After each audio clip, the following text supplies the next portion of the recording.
Okay, हम आ गए हैं फंडामेंटल थ्योरम ऑफ अर्थमेटिक के कुछ क्वेश्चन सॉल्व करने। ठीक है, अभी तक 2 वीडियोस अपलोड हो चुकी हैं और ये हमारी 3rd वीडियो है।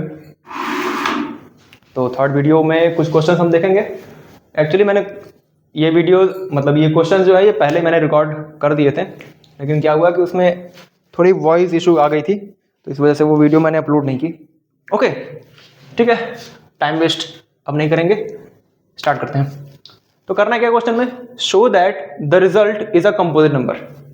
ओके, यहाँ पर कुछ नंबर्स दिए गए हैं और इन नंबर्स को शो करना है, प्रूफ करना है हमें कि ये क्या है, ये कंपोजिट नंबर्स हैं।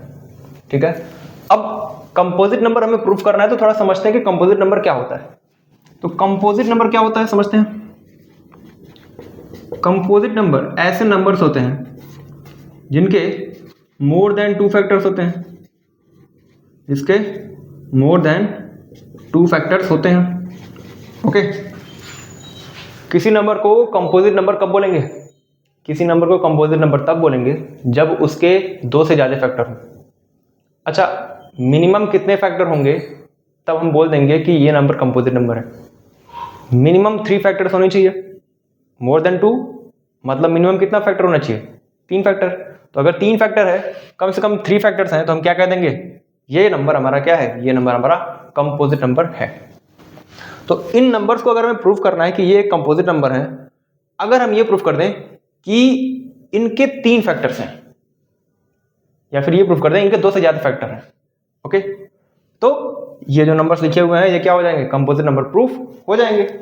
तो हम यही करेंगे, हम प्रूफ करेंगे कि इनके 2 से ज्यादा फैक्टर हैं या फिर इनके 3 फैक्टर हैं, है ना, मिनिमम 3 तो चाहिए ही, तो हम प्रूफ करेंगे कि इनके 3 फैक्टर्स हैं। ओके, अच्छा, अगर मैं बात करूं तो किसी भी नंबर का मिनिमम 2 फैक्टर तो होता ही होता है, एक्सेप्ट 1 को अगर छोड़ दिया जाए तो मिनिमम 2 फैक्टर तो होता ही होता है। ओके, तो ये जो नंबर लिखा हुआ है इसके भी 2 फैक्टर होंगे। ओके, तो इसके 2 फैक्टर कौन कौन से होंगे, एक तो 1 होगा, दूसरा ये नंबर खुद होगा। तो मैं लिख सकता हूं, मैं पहले इसको सॉल्व कर रहा हूं, मैं लिख सकता हूं सिंस द गिवन नंबर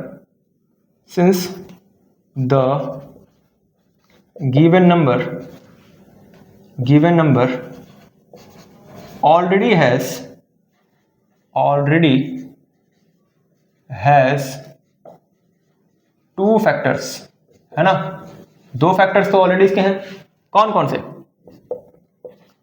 लिख लेते हैं हम, 1 एंड द नंबर इटसेल्फ। एक तो 1 हो गया इसका फैक्टर, दूसरा ये नंबर खुद अपना फैक्टर हो गया। ठीक है, तो 2 फैक्टर तो हमने निकाल लिए इसके, 2 फैक्टर तो हमने दिखा दिए इसके। अब 2 फैक्टर हो गए, एक और अगर फैक्टर मुझे मिल जाए, इस नंबर का एक फैक्टर और अगर मिल जाए, तो मैं कह दूंगा कि ये नंबर कंपोजिट नंबर है। ओके, तो आइए थोड़ा देखते हैं इसको। तो नंबर हमारा कैसा है, नंबर है हमारा कुछ ऐसा, 5 × 11 × 13 + 13। मैं थोड़ा सा बड़ा लिखता हूं, है ना, शायद स्क्रीन में अच्छे से आएगा नहीं, एक मिनट, मैं थोड़ा बड़ा लिखने की कोशिश करता हूं। चलिए आइए, तो 5 × 11 × 13 + 13 ये हमारा नंबर है। ओके, अब ध्यान दीजिए कि ये 2 टर्म में बटा हुआ है, 2 टर्म्स हैं यहाँ पे, पहला टर्म ये, दूसरा टर्म ये, और दोनों को ऐड करना है। लेकिन दोनों टर्म में आप 13 कॉमन देख रहे होंगे, तो एक काम करिए, आप 13 को बाहर निकाल लीजिए।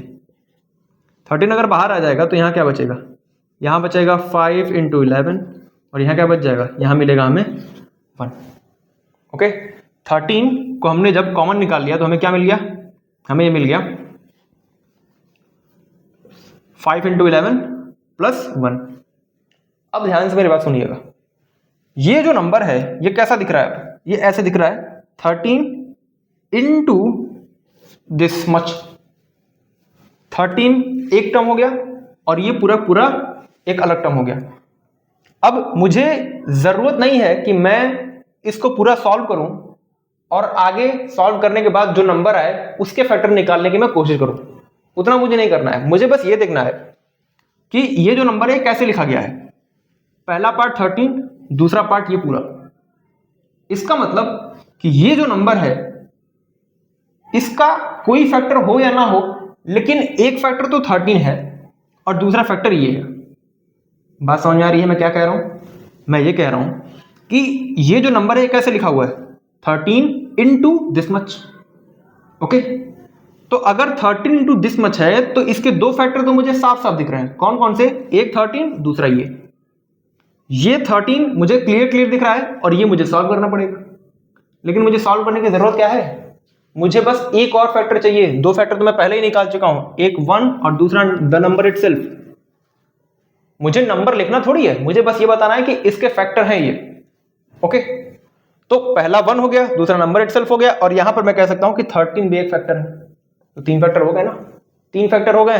अब ये कंपोजिट नंबर हो गया। आप बस इतना लिखेंगे, since 13 is also a factor of the given number,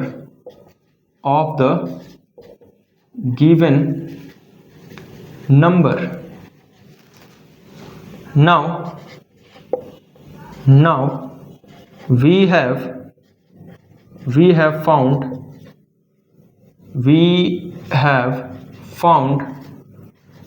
3 factors.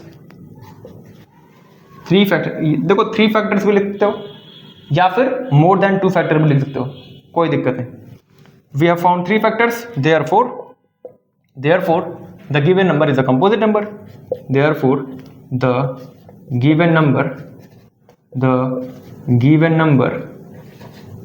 is a composite number. Okay, this is done. ऐसे लिखेंगे। ओके, ऐसे करेंगे इसको। दो फैक्टर यहां पर हमने एज इट इज लिख दिया, कौन? 1 और नंबर इटसेल्फ। उसके बाद तीसरा फैक्टर यहां निकल गया, और तीसरा फैक्टर जैसे निकला हमने बोल दिया कि ये नंबर क्या है हमारा, ये नंबर हमारा कंपोजिट नंबर है।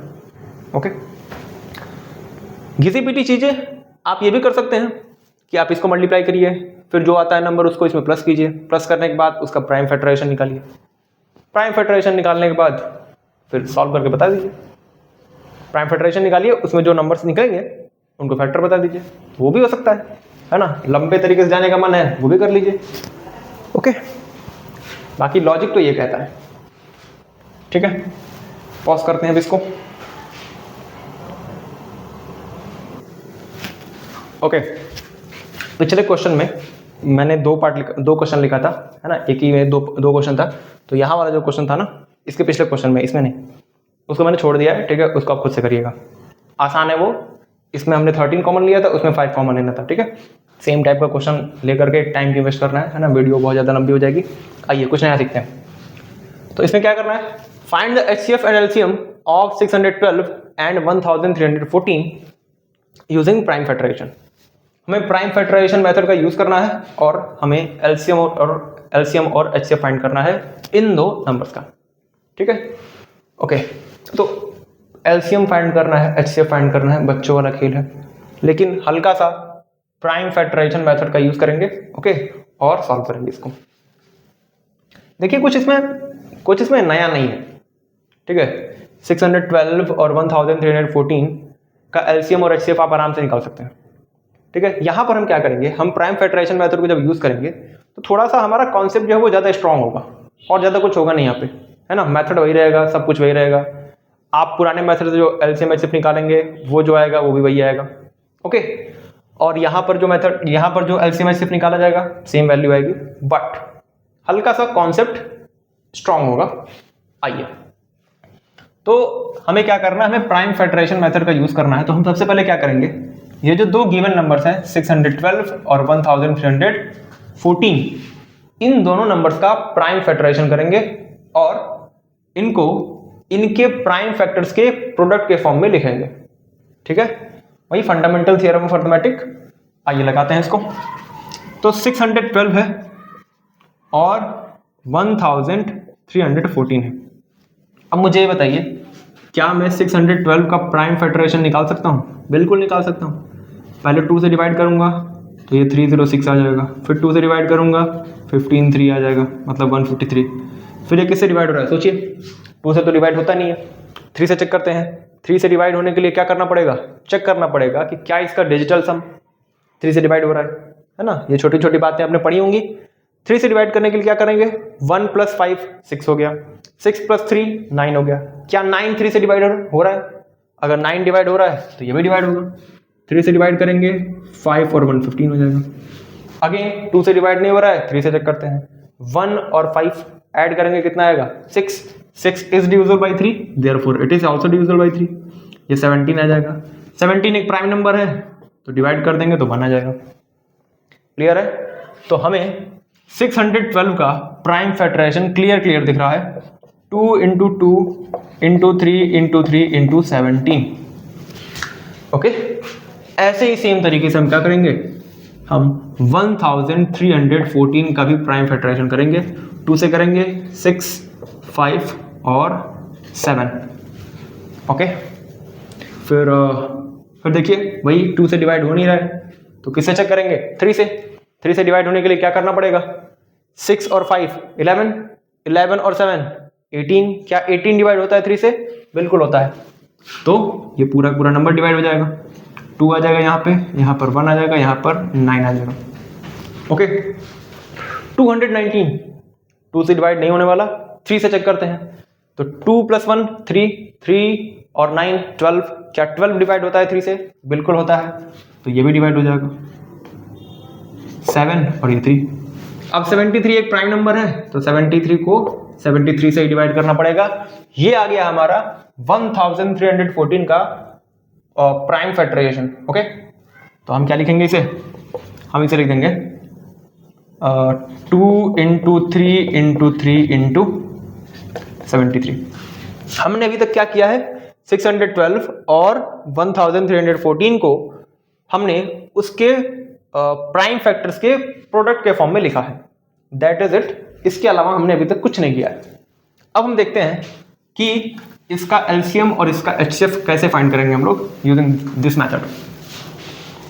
आइए, तो यहां मैंने लिख लिया एचसीएफ और यहां मैंने लिख लिया एलसीएम।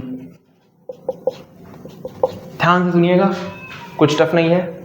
जब मैं अभी इसको डिस्कस करूंगा आपको सब फ्लैशबैक होगा कि हाँ ये तो हमने पढ़ रखा है, अगर आपने पढ़ा है छोटे क्लासेस में। तो एचसीएफ के लिए क्या करना है, इन दोनों नंबर के ये जो प्रोडक्ट्स लिखे गए हैं, प्राइम फैक्टर्स के जो प्रोडक्ट लिखे गए हैं, इसमें ढूंढना है कि क्या कॉमन है, कौन से नंबर्स कॉमन है। तो अगर आप देखेंगे तो 8 2 दोनों में कॉमन मिल रहा है, फिर 1 3 भी दोनों में कॉमन मिल रहा है। उसके अलावा क्या कुछ कॉमन मिल रहा है क्या? नहीं। 1 2 यहां भी, 1 2 यहां भी, तो 1 2 कॉमन हो गया। फिर 1 3 यहां भी, 1 3 यहां भी, ये भी कॉमन हो गया। ओके, उसके आगे देखेंगे तो एक और 3 यहां पर और एक और 3 यहां पर कॉमन हो गया। ठीक है, तो 1 2 और 2 3 क्या हो गए, कॉमन हो गए। तो जो कॉमन मिल गया ना वही होगा एचसीएफ, जो कॉमन निकल गया वही क्या होगा, वही होगा एचसीएफ।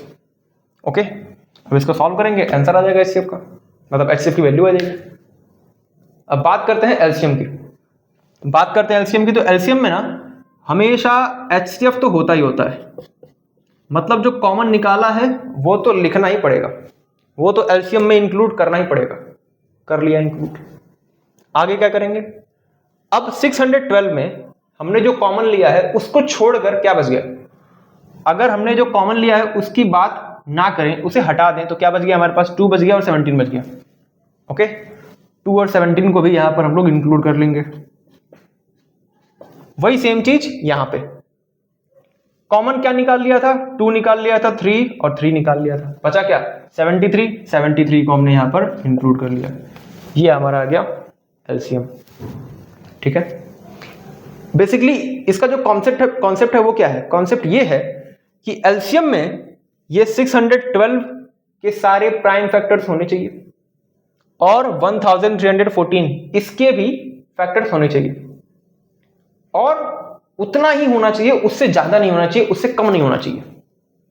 ठीक है, बस नंबर को मिक्स करना होता है। ओके, तो अगर 612 की बात करूं, कैसे बनेगा 612?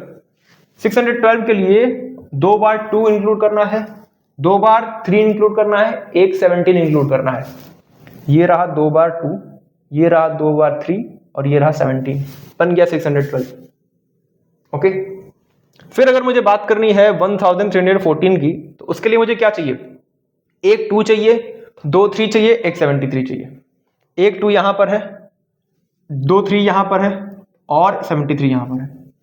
अब ये कहोगे कि सर यहां पर तो एक 2 है लेकिन 2 2 आ गए यहां पर, एक 2 हटा दीजिए। तो भाई ये जो है ना, ये 2 ये इसके लिए है, 612 के लिए। 612 को भी तो इंक्लूड करना है, दोनों कैल्शियम निकालना है ना भाई, अकेले ये थोड़ी रहेगा, है कि नहीं। तो ये 2, एक 2 यहां पर, 2 3 यहां पर और एक 73 यहां पर। क्लियर? ऐसे हम निकालते हैं एलसीएम और HCF using prime factorisation. Okay, अगर नहीं समझ में आता है ना तो रिपीट करके फिर से देख लिया करो, पीछे करो फिर से देखो।